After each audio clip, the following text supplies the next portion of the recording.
You are my hero, you are my superstar, my guiding light, you are my everything, you are Muhammad, peace be upon. আজকে আমরা যাব হচ্ছে most একটা important একটা প্লেসে, সেটা হচ্ছে হিমছড়ি প্লেস। সেটাতে যাব। তো আমরা হোটেল থেকে বের হয়েছি, এখন আমরা ব্রেকফাস্ট করব। এখন ঘড়িতে বাজে হলো 11টা। তো আজকে একটু তাড়াতাড়ি ওঠা হয়েছে, খুবই কষ্ট করে হলেও ওঠা হয়েছে, কারণ রাতে ঘুমিয়েছি অনেক রাত করে। তো আজকে আমরা যাব হিমছড়িতে। তো এখন ব্রেকফাস্ট করব, ব্রেকফাস্ট করে আমরা বাইক নিয়ে রওনা দিব হিমছড়ির দিকে। তো চলুন নাস্তাটা করা যাক, এরপর আমরা বাইক নিয়ে বের করে এরপর রওনা দিব। তো ভাই আসলে আমাদের নাস্তা করা শেষ, ব্রেকফাস্টটা শেষ করে আমরা গাড়ি টাড়ি বের করে রওনা দিয়ে দিলাম। আর এখানে এখন ঘড়িতে বাজে হচ্ছে 12টা 44। প্রত্যেক জনের রেডি হইতে যে এত সময় লাগে রে ভাই। আমি সবার আগে উঠে সবাইরে ডাক দিছি রুমে, কিন্তু একজনও মানে উঠতে চায় না ঘুমের থেকে, বুঝছেন? হলো অবস্থা হলো এরকম। প্রত্যেক জনরে উঠায়া রেডি করায়া বের হইতে হইতে নাস্তা করে 12টা 44 বেজে গেছে আজকে, 10টা বাজে উঠেও। অবস্থাটা কি একটু ভাবেন আপনারা? শাকিল মামা, জয়, তরিকুল, আরে অবস্থা, ডাকতে ডাকতে আমি হয়রান হয়ে যাই, এরপরে উঠে না। যাই হোক, ফাইনালি সবাই উঠে একদম রেডি হয়ে নাস্তা করে বের হয়ে গেছি হিমছড়ির উদ্দেশ্যে। আজকে হিমছড়ি দেখাবো আপনাদের, আমিও দেখবো। আমিও ফার্স্ট টাইম আজকে হিমছড়িতে যাব। সমস্ত কক্সবাজারের ব্লগগুলোতে দেখি হিমছড়ির, আসলে আজকে নিজে যাচ্ছি, আপনাদেরকেও দেখাবো, আপনারাও এনজয় করেন, আমিও এনজয় করব। তো চলুন বেশি কথা না বাড়িয়ে আমরা একদম হিমছড়ির দিকে রওনা দিই। হিমছড়ি রাইট নাও এখান থেকে 8 কিলোমিটার, আর ঘড়িতে বাজে 12টা 45 এখন। তো আমরা চলে যাচ্ছি। এখন আমরা আসি হলো ডলফিন মোড়ে। ডলফিন মোড় থেকে একদম সোজা যে চিপা রাস্তা দিয়ে আমরা ইরানি বিচ, তারপরে ওয়াটার পার্ক গেছি, সেই রাস্তা দিয়েই যাইতে হবে। তো সেখানেই আলো আমাদের হিমছড়ি, 8 কিলোমিটার দূরে। তবে আপনারা যাই বলেন, আমি একটাই কথা বলবো, কি দেখি না দেখি, তবে এই যে ইরানি বিচ তারপরে ওয়াটার পার্ক যাইতে যে রোডটা পড়ে, যে রোডটা দিয়ে এখন যাচ্ছি, এই রোডটা অসাধারণ একটা রোড। এক পাশে সমুদ্র, এক পাশে জঙ্গল, পাহাড়, গাছপালা, এবং দুই পাশে অনেক গাছপালা। অসাধারণ লাগে আমার কাছে, অসাধারণ একটা ফিল পাইছি আমি। আপনারা যদি আসেন তাহলে অবশ্যই এই রোডটাকে উপভোগ করবেন। আর বাইক দিয়ে আসছি তো ভাই, মেন কথা হচ্ছে এইটাই, কারণ বাইক দিয়ে না আসলে এই ফিল পাইতাম না, এটাই বাস্তবতা। আপনারা আসলে অটোতে আসবেন, হয়তো যে চাঁদের গাড়ি বলে সেগুলোতে আসবেন, আপনারা তেমন একটা ফিল নাও পাইতে পারেন। তবে যারা বাইক রাইডার করেন, যারা বাইক রাইড করেন রাইডার, তারা অবশ্যই বাইক নিয়ে আসবেন, চেষ্টা করবেন, কারণ বাইক নিয়ে ঘোরার যে একটা ফিলিংস, এটা আসলে অন্য কোনো কিছুতে পাবেন না, এটা হলো মেন কথা।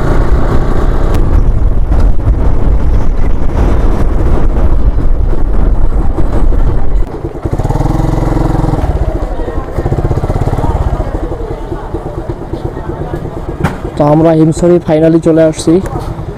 গাড়িটা পার্কিং করে টিকিট কাউন্টার, টিকিটও কাটতে হবে, টিকিট কেটে আমরা ভিতরে ঢুকবো। এখানে আমরা 4টা টিকিট কাটলাম 30 টাকা করে। 4 জনের মোট হচ্ছে 120 টাকা। তো আমরা এখন আসলে হিমছড়িতে প্রবেশ করলাম। তো চলেন হিমছড়ির আসলে ট্যুরটা চালু করা যাক আজকে। এখান থেকে আমরা পাহাড়ে উঠবো সিঁড়ি দিয়ে। দেখেন কত খারাপ পাহাড়, একদম সিঁড়ি দিয়ে উঠতেছি। অসাধারণ, কিন্তু এই পাহাড়ের উপর থেকে আপনারা পুরো সমুদ্রের ভিউটা দেখতে পারবেন। আমার তো সকাল থেকেই পা ব্যথা, এই পা ব্যথা নিয়ে উঠতেছি প্রচন্ড, বাবারে ওরে আল্লাহ। তো অনেক পা ব্যথা করতেছে, এখন কষ্ট করে উঠতে হবে।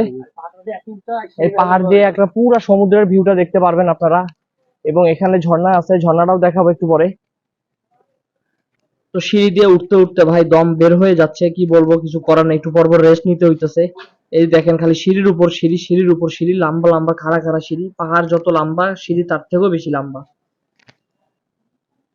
এখানে একটা দোলনা আছে, এই দোলনার মধ্যে একটু রেস্ট নিচ্ছি, একটু দোলনার মধ্যে বসে ছোটবেলার কথা একটু মনে পড়ে গেল, তাই একটু বসে আসলে ভালোই ফিল করতেছি।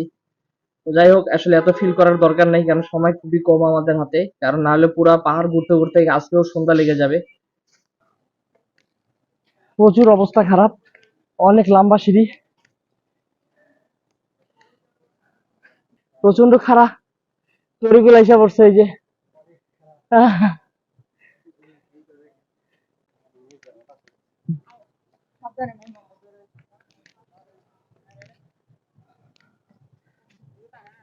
এখানে সবাই ছবি তুলতেছে বিচের মতো, আপনারা টাকা দিয়ে সবাই এখানে ছবি তুলতে পারবেন আপনাদের ইচ্ছা মতো।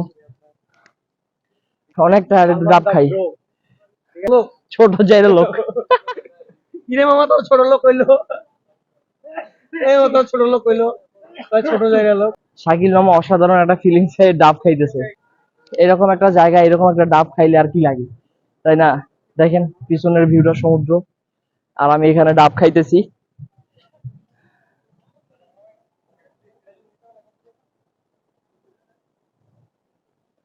এটা কিন্তু আপনার পাহাড়ি ডাব, অসাধারণ একটা টেস্ট। এটার পানিটারও টেস্ট অনেক ভালো, অনেক সুন্দর একটা টেস্ট পাইলাম। আমার মনে হয় এই সিঁড়ি শেষ, এটাই শেষ না সিঁড়ি? এই সিঁড়ি কি এটাই শেষ না?